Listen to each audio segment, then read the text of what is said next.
Ukraine is preparing to order 27 Patriot air defense systems from the United States, a massive step in strengthening the country's sky shield amid Russia's relentless energy strikes.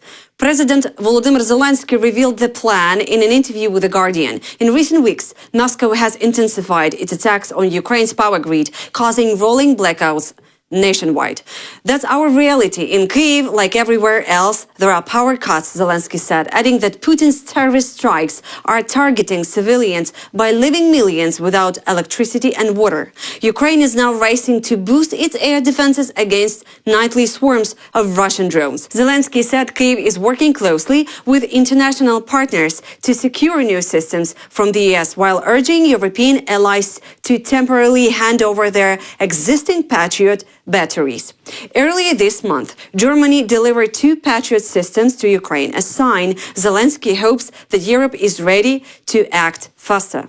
At the same time, Russia is not only striking Ukraine's energy infrastructure, it continues its terror across the country. Early Saturday, strikes on Dnipro and Kharkiv killed at least 4 people and injured more than a dozen others. The Ukrainian Air Forces reported that Russia launched more than 450 drones and 45 missiles. Volodymyr Zelenskyy said the main targets were Ukrainian cities, the energy sector, and innocent civilians. He once again appealed to Ukraine's partners to tighten sanctions on Moscow and keep up the pressure. Pressure on Russia is still insufficient, and any weakening within already existing formats of pressure only encourages Putin to prolong the war, inflict more damage on our country, our people, and others around the world. Weak responses to Russian brazenness spur Russia to continue the war. We need so many sanctions, so much pressure, so much life support that Russia is stripped of all means of existence in wartime. Most of the streets in Kherson are empty now. 3 years after Ukrainian forces liberated the city, the place that once erupted in joy has grown quiet and tense, a city where life mostly happens behind walls or underground. Back in November 2022, crowds filled the main square, waving blue and yellow flags and hugging soldiers after 9 long months of Russian occupation. People thought the nightmare was over, but the war didn't end, it only changed form.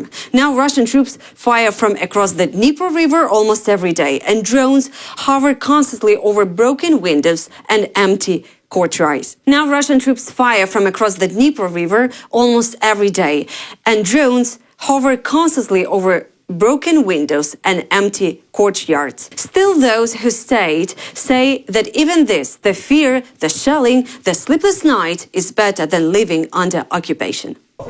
Unfortunately, this fear has now become dulled because there is such a constant psychological stress from the shelling, from such a loudness. Such fear occurs at night when the shelling is very strong, and when you are sitting in the basement, it is very difficult to fall asleep after that. But surely if I go to some big city, there will be the same fear, because if other cities are shelled, Polish Prime Minister Donald Tusk said there are no objective reasons why Ukraine should lose the war. Speaking to Gazeta Wyborcza, he noted that Poland's geopolitical future looks optimistic but depends on the outcome of the fighting in Ukraine. Tusk stressed that Poland must continue supporting Kyiv as Ukraine's defeat would worsen the situation for Poland. He called for building strong, friendly relations with a sovereign Ukraine, saying this is a great opportunity for both nations. He also referred to the September 9 incident when Russian drones violated Polish airspace, calling it a turning point in the conflict. According to Tusk, the decision to shoot them down was difficult, but tolerating provocations leads nowhere. In Belgium, 3 unknown drones were seen flying over the Doel nuclear power plant on Sunday night. Just hours after flights at Liège Airport were halted again because of the drone activity. The company ENGIE, which operates the plant, confirmed the drones were spotted around 10 p.m. but said they didn't affect operations. Air traffic at Liège Airport was suspended for nearly an hour after the first drone appeared, followed by 2 more a few minutes later. It's not the first first time. Drones have been reported almost daily at Liège Airport over the past week, and similar cases have happened in Brussels Airport as well. Over recent days, drones have also been seen above several military bases. Belgium has now asked its allies for help. The UK, France and Germany will send personnel and equipment to strengthen protection around sensitive sites. Belgian intelligence services suspect a foreign state, most likely Russia, could be behind these incidents. Norway may unlock the gate to Russia's frozen billions for Ukraine. Europe's biggest sovereign wealth fund, worth nearly 1.8 trillion euros, could soon play a decisive role in helping Ukraine. According to the Sunday Times, Norway is considering using part of its vast oil and gas fortune to help unfreeze Russian assets and turn them into real financial aid for Kyiv. The idea quietly circulating in Brussels and Oslo is bold. Create a 140 billion euros reparations loan for Ukraine, backed by the profits or assets seized from Russia since its full-scale invasion. But there is a catch. Belgium, where most of those funds are kept, fears lawsuits from Moscow and has blocked the plan for now.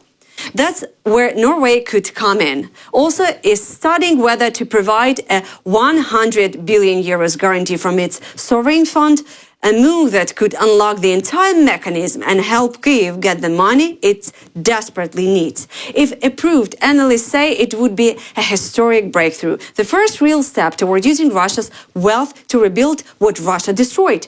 Norway has the means. Its energy profits have soared since 2022, bringing in over 100 billion euros in extra revenue as Europe turned away from Russian gas. Now, the question is whether one of the world's richest and most stable democracies will use that strength to lead.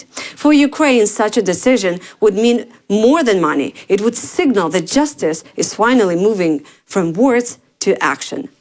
Australia has found a loophole that allows it to keep importing Russian oil, despite officially banning it after the full-scale invasion of Ukraine, The Guardian reports. According to the investigation, since 2023, Australia has imported over 3 million tons of Russian oil products rerouted through a foreign port party owned by Australia's Macquarie Bank. Those shipments may have been sold to Australian companies. The case exposes gaps in Australia's sanctions system. While Canberra stopped direct purchases from Russia in 2022, the current rules still allow oil to be bought through third companies, something already prohibited under stricter EU and UK regulations. Analysts said that this loophole effectively helps fund Russia's oil industry and tax revenues that support the war. And such practices undermine Australia's support for Ukraine, showing that even an ally can indirectly keep Russia's war economy alive. US shutdown set to end as Senate moves forward on funding bill. The 40-day government shutdown in the United States is finally moving toward an end. On Sunday night, the Senate advanced a key funding bill that would reopen the federal government and restore pay to hundreds of thousands of furloughed workers. In a procedural vote, senators approved the House-passed measure to fund the government through January 30, 2026 by a margin of 60-40. The bill includes 3 full-year spending packages and guarantees back pay for federal employers, including military personnel, border officers, and air traffic controllers. If the Senate passes the bill in its final vote, it will go back to the House of Representatives for confirmation before heading to President Donald Trump for a signature. As part of the deal, Republicans agreed to extend health care subsidies for low-income Americans, a major priority for Democrats. Senate Majority Leader John Thune called the vote a good step forward, hoping that both parties will cooperate to speed up final approval. The shutdown, now the longest in the U.S. history, has disrupted air travel, frozen $5 billion in weapons export, and left tens of thousands of Americans without pay. That's all for now. For more content, please subscribe.